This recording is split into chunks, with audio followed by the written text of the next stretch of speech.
Hello friend, welcome to my channel teaching aptitude official में मैं जयप्रकाश कुमार आपका स्वागत करता हूं। आज है 11 मई 2024 से करंट अफेयर के जितने भी इम्पोर्टेंट क्वेश्चन बन सकते हैं सारे हम इस वीडियो में डिस्कस करेंगे और क्वेश्चन से रिलेटेड इम्पोर्टेंट कितने फैक्ट हैं उसे हम बताएंगे। इस वीडियो को पूरा देखिएगा ध्यान से, लास्ट में हम क्वेश्चन पूछेंगे। हमारा आज का क्वेश्चन क्या है, हमारा होमवर्क का क्वेश्चन क्या है हमारा, हरित क्रांति के प्रतिपादक कौन थे? बताइए, हरित क्रांति का प्रतिपादक कौन थे वो बताना है आप लोग को। तो कौन थे बताइए? हरित क्रांति का प्रतिपादक कौन थे? कौन थे? विलियम गॉड्स थे। क्या होगा? प्रतिपादक कौन थे? प्रतिपादक हो जाएगा हमारा William Godwin. William William Godwin Godwin ठीक है। इसका जनक अलग अलग होते हैं, एक जनक है विश्व पर और एक है भारत में। ठीक है, तो जनक के बारे में हम लोग जानेंगे। जनक कौन, हरित क्रांति का जनक कौन कौन है? हम तो प्रतिपादक या जो हरित क्रांति का नामकरण कौन किया था, तो विलियम गॉड्स ने किया था। इसका जनक कौन है हरित क्रांति का? चलिए बताते हैं। जनक है एक विश्व लेवल पे है, विश्व में हमारा हो जाएगा, विश्व में कौन है हमारा? नॉर्मन बोरलॉग है विश्व में, नॉर्मन बोरलॉग। और भारत में कौन है? M S Swaminathan. कौन है भारत में? भारत का जनक कौन है? हरित क्रांति का भारत का जनक कौन है? तो एम एस स्वामीनाथन है। और विश्व का नॉर्मन बोरलॉग है। ठीक है, अगला क्वेश्चन देखेंगे। बक्सर के युद्ध में अंग्रेजी सेना का नेतृत्व किसने किया था? सबसे पहले बक्सर का युद्ध कब हुआ था वो जानेंगे। बक्सर युद्ध कब हुआ था बताइए, कब हुआ था? 1764 ईस्वी में हुआ था। ठीक है, किसके किसके बीच में हुआ था?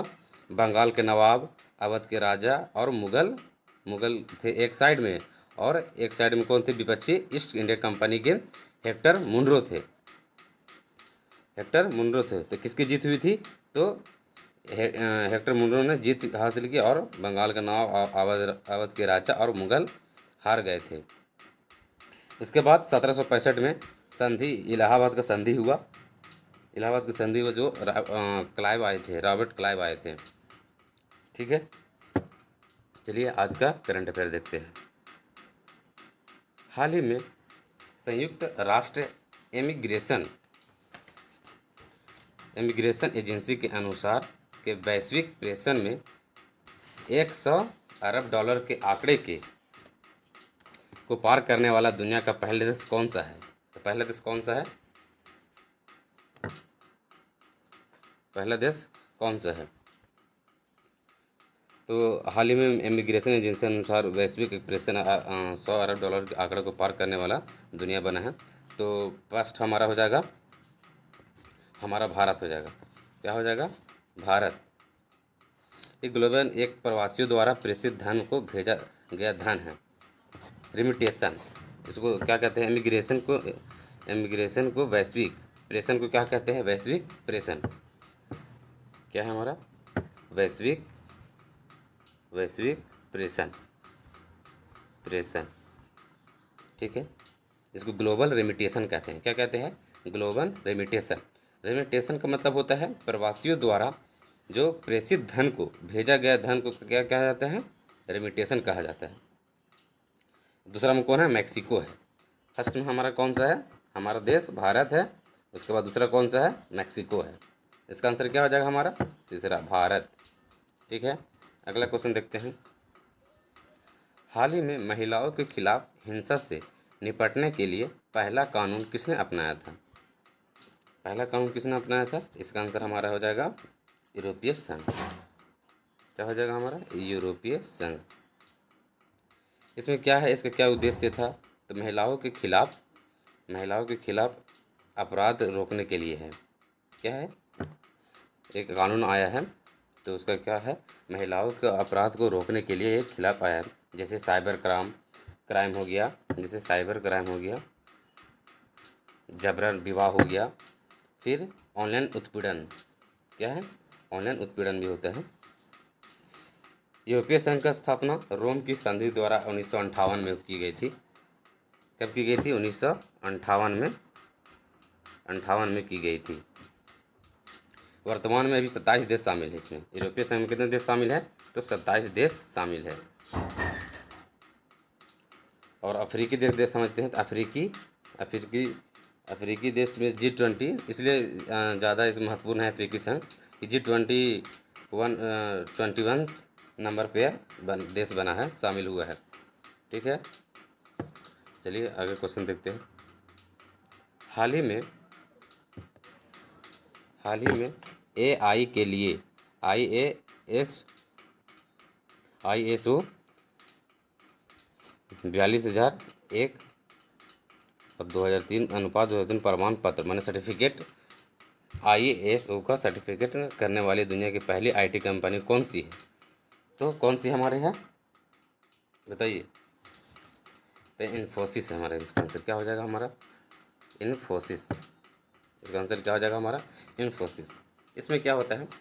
इन्फोसिस का CEO कौन है? तो सलील पारेख है। कौन है हमारा?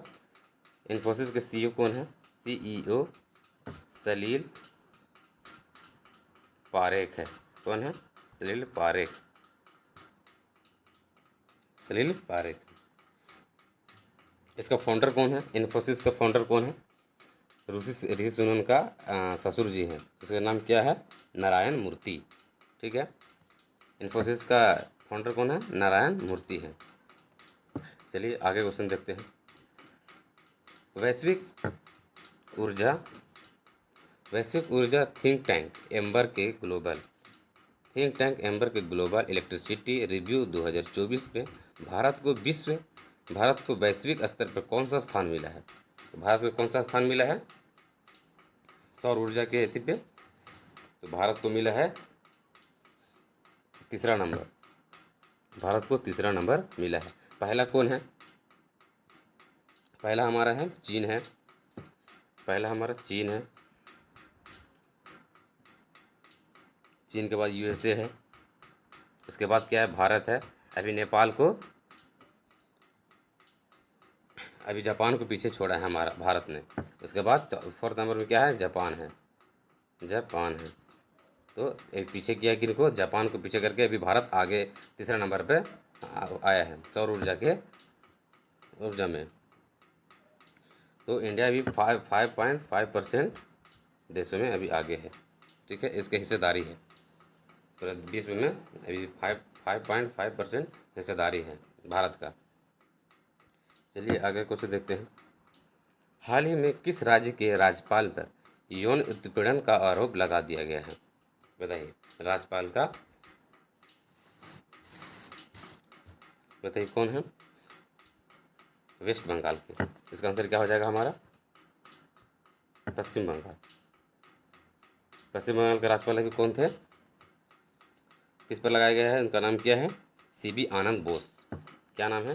CB आनंद बोस।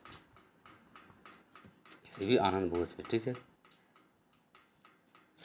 आर्टिकल 361 में बात कही गई है, राष्ट्रपति हो या राज्यपाल हो, अगर पद पर हैं रहते हुए आपराधिक कार्यवाही न्यायालय की शुरू नहीं होती है और गिरफ्तारी भी नहीं होती है।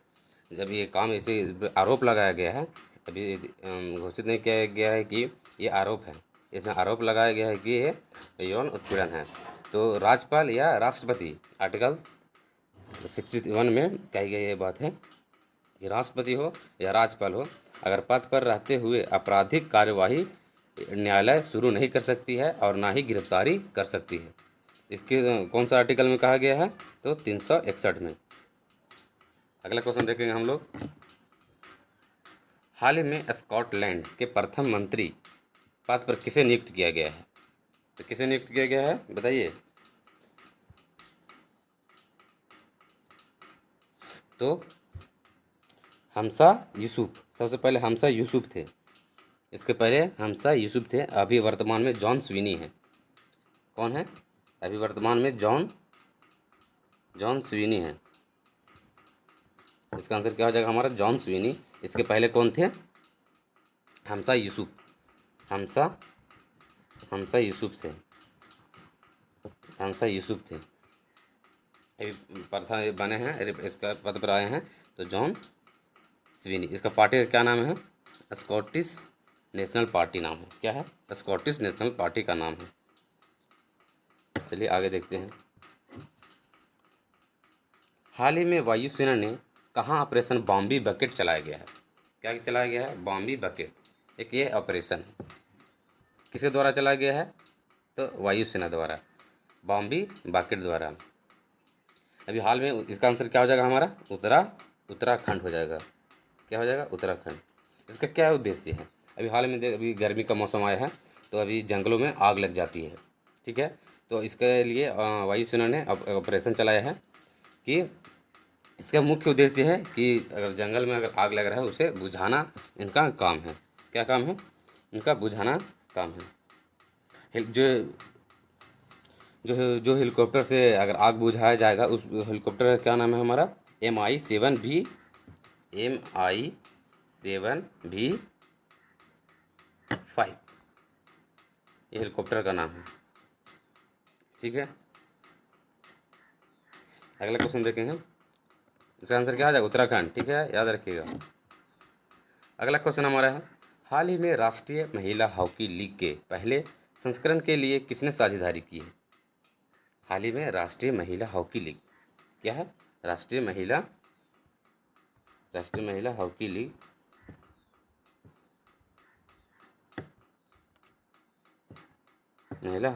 राष्ट्रीय महिला हॉकी लीग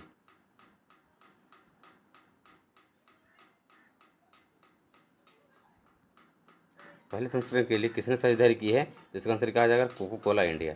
कौन हो जाएगा इसका आंसर? Coca Cola India.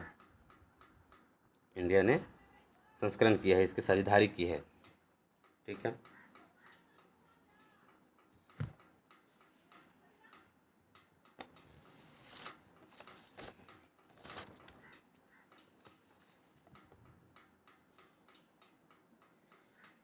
इसका आयोजन कहाँ हो रहा है?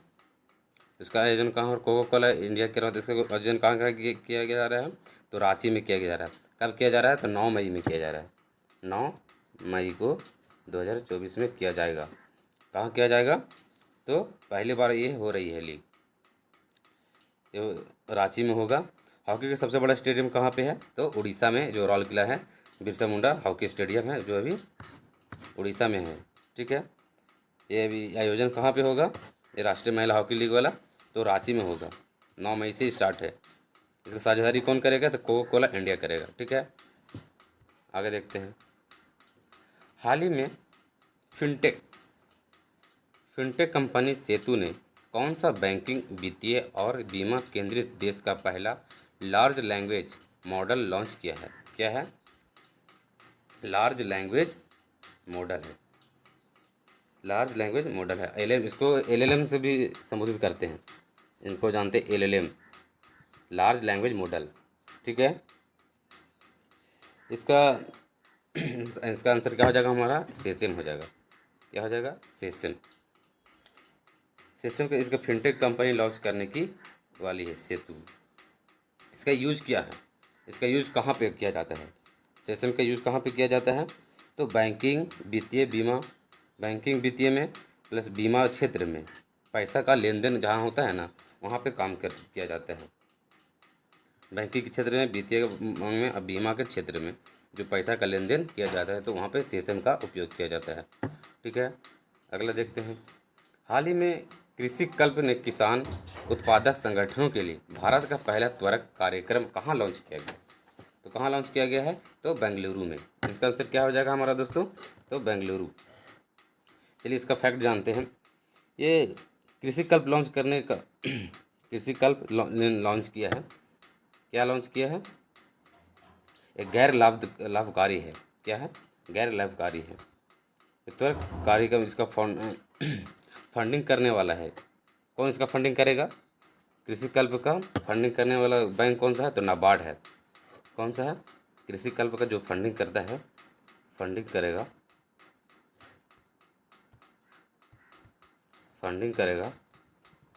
तो कौन सा बैंक करेगा? तो नाबार्ड बैंक करेगा।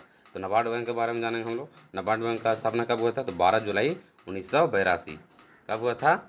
12 जुलाई 1982 को हुआ था।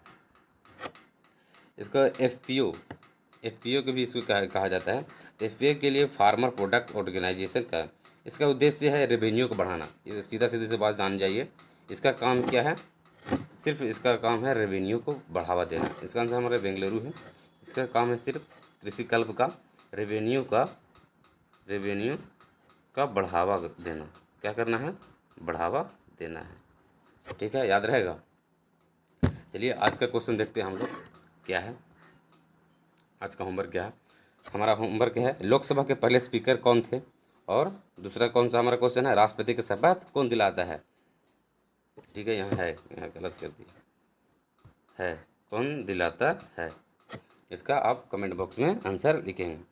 तो थैंक यू इस चैनल को देखने के लिए, धन्यवाद। इस चैनल पर बने रहे।